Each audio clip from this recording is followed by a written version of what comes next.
Hi అండి, నమస్తే. Welcome to my channel. నేను మీ గాయత్రి. ముందుగా అందరికీ విజయదశమి శుభాకాంక్షలు. పండుగ అనగానే మనకు ముందుగా గుర్తుకొచ్చే స్పెషల్ స్వీట్ ఓళిగా. ఈ ఓళిగా చాలా టేస్టీగా ఉంటాయి. ఇష్టపడని వాళ్ళు ఎవ్వరూ ఉండరు. మైదా అస్సలు వాడకుండా ఓళిగ రవ్వతో నేను చేసే ఈ ఓళిగలు 4-5 రోజుల వరకు మెత్తగా ఫ్రెష్గా ఉంటాయి. కొద్దిమంది శనగపప్పుతో చేస్తారు, మరి కొద్దిమంది కందిపప్పుతో చేస్తారు. కానీ శనగపప్పుతో చేసిన ఓళిగలు చాలా టేస్టీగా ఉంటాయి. మరి ఆలస్యం చేయకుండా సాఫ్ట్గా టేస్టీగా ఉండే ఓళిగలు ఎలా చేయాలో చూసేద్దాం. ముందుగా 1 కప్పు శనగపప్పు గిన్నెలో వేసి ఒకసారి బాగా నీళ్లు పోసి కడగాలి. నీళ్లు వంపేసి మళ్ళీ నీళ్లు పోసి కుక్కర్లో పెట్టి 3 విజిల్స్ వచ్చే వరకు ఉడికించుకోవాలి. ఈలోపు గిన్నెలో 1 కప్పు ఓళిగ రవ్వ, 1/2 టీ స్పూన్ పసుపు, 1 టేబుల్ స్పూన్ ఆయిల్ వేసి వాటర్ కొద్దిగా పోసుకుంటూ చపాతీ పిండి కంటే కూడా లూజ్గా కలుపుకోవాలి. ఎందుకంటే పిండి నానిన తర్వాత గట్టి పడుతుందన్నమాట. పిండి కలిపిన తర్వాత ఒక 2-3 స్పూన్ల ఆయిల్ వేసి వీడియోలో చూపిస్తున్నట్లుగా ఇలా ప్రెస్ చేసి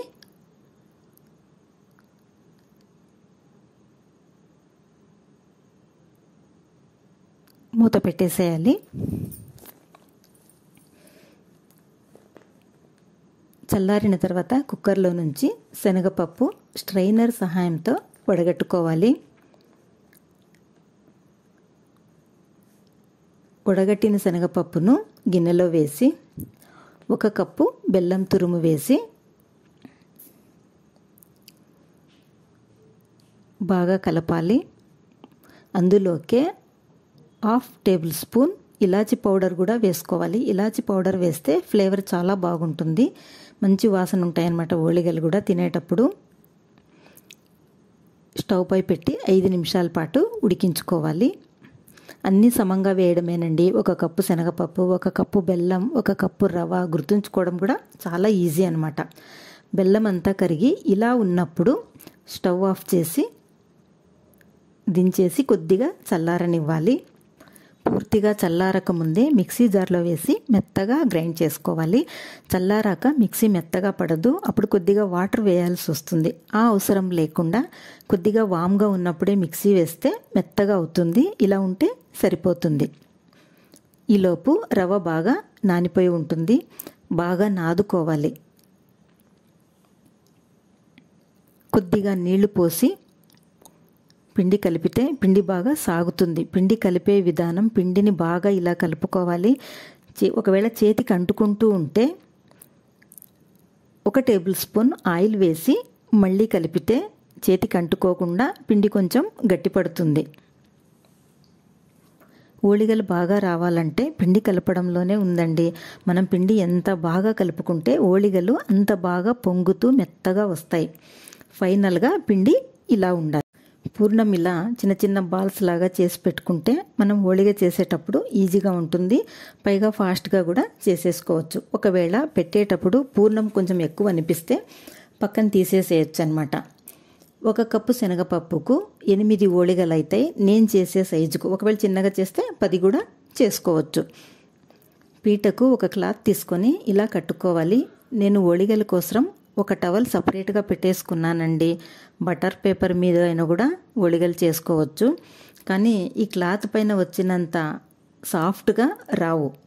ఒకవేళ మీకు అలవాటు లేకపోతే బటర్ పేపర్ మీద అయినా కూడా వేసుకొని చేసుకోవచ్చు. కాకపోతే మైదా కాకుండా చిరోటి రవ్వనే కలుపుకోండి. ఓళిగ చాలా టేస్టీగా ఉంటుంది. గట్టి పడకుండా కూడా ఉంటాయన్నమాట. కొంచెం పిండి ముద్ద తీసుకొని అంత సైజ్ అయితే సరిపోతుంది. బియ్యం పొడి పిండిలో అద్దుకొని ఇలా అరచేతుల మధ్యలో పెట్టుకొని పూర్ణం ముద్దను పిండి మధ్యలో పెట్టి పూర్ణం లోపలికి తోస్తూ పిండిని పైకి కవర్ చేయాలి. ఏం లేదండి, పరాటాలు చేయడం మీకు వచ్చి ఉంటే ఓళిగ చేయడం చాలా ఈజీ. సేమ్ పరాటా చేసినట్టే. అంతే, ఇలా చేసేసుకొని పీట మీద కొద్దిగా పొడిపిండి చల్లుకొని పిండి పైన కూడా కొద్దిగా పొడిపిండి చల్లేసుకొని చపాతీ కర్రతో లైట్గా అలా సాగదీయడం అంతే. గట్టిగా నొక్కితే అతుక్కుపోతుంది. అలా కాకుండా లైట్గా రోల్ చేసుకుంటూ వెళ్ళాలి. అవసరమైతే పీటను తిప్పుకుంటూ ఓళిగను రోల్ చేసేయచ్చు. ఇలా చపాతీ పీటను కూడా తిప్పుకోవచ్చు అన్నమాట. స్టవ్ పై పెనం పెట్టి వేడయ్యాక ఆయిల్ అప్లై చేసి మనం చేసుకున్న ఓళిగను పీటపై నుంచి తీసి పెనం పైన వేసి కొద్దిగా ఆయిల్ వేయాలి. చూడండి, పెనం నిండుగా వచ్చింది ఓళిగ.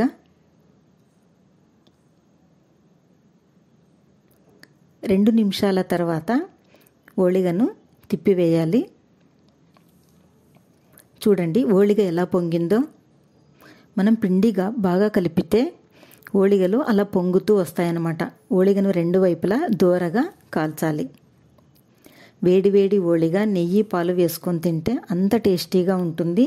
పైగా ఇలా చేస్తే 4-5 రోజుల వరకు ఓళిగలు పాడవకుండా మెత్తగా టేస్టీగా బాగుంటాయండి. మీరు కూడా ఒకసారి మైదాతో కాకుండా ఇలా రవ్వతో ట్రై చేసి చూడండి. ఎలా వచ్చిందో నాతో షేర్ చేయడం మర్చిపోకండి. మరొక సింపుల్ అండ్ టేస్టీ రెసిపీ కోసం మన ఛానల్ను సబ్స్క్రైబ్ చేసుకోండి. మీకు ఈ వీడియో